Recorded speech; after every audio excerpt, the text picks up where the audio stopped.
বিশ্ব থেকে বিচ্ছিন্ন দেশটি এবার যেন কাছে ডাকছে পর্যটকদের। নিজেদের পর্যটন শিল্পকে চাঙ্গা করতে উত্তর কোরিয়া এক জমকালো প্রদর্শনীর আয়োজন করেছে রাজধানী পিয়ংইয়ংয়ে। 400-র বেশি ধরনের প্রায় 2000-এরও বেশি স্যাভোনিয়ার দিয়ে সাজানো হয়েছে এই মেলা। এর পেছনে রয়েছে দেশটির নিজস্ব আঙ্গিকে পর্যটন শিল্পকে নতুন করে সাজিয়ে তোলার এক বড় পরিকল্পনা।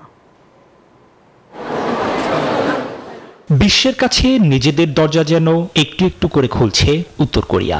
রাজধানী পিয়ংইয়ংয়ের ওক্রিউ এক্সিবিশন হাউস এখন যেন এক জাদুর বাক্স। 400-র বেশি ধরনের প্রায় 2000 পণ্যে ঠাসা এই প্রদর্শনী। এক্সট্রিম মশার কয়েল প্ল্যান্ট ফাইবার দিয়ে তৈরি, তাই সহজে ভাঙে না, সুগন্ধিযুক্ত ও নিরবিচ্ছিন্নভাবে জ্বলে। ডেঙ্গু, চিকুনগুনিয়া বাহি সহ যে কোনো মশার বিরুদ্ধে দেয় এক্সট্রিম সুরক্ষা। তবে এসব কেবলই সুভিনিয়র নয়, বরং পর্যটন শিল্পকে ঢেলে সাজানোর এক বড় পরিকল্পনা। দেশের বদলে যাওয়া ছবি, বিশেষ করে ওনসান কালমার মতো পর্যটন কেন্দ্রগুলোর দারুণ সব দৃশ্য তুলে ধরা হয়েছে চিত্রকর্মে। মূল উদ্দেশ্য হলো এই শিল্পের মাধ্যমে বিশ্বকে নিজেদের অন্য এক রূপ দেখানো। এই আয়োজনের মাধ্যমে আমরা দেশি বিদেশি পর্যটকদের কাছে জনপ্রিয় হবে এমন পণ্য তৈরি করতে চাই। এটা বিশ্ববাজারে আমাদের পর্যটন শিল্পকে নিজস্ব আঙ্গিকে তুলে ধরবে।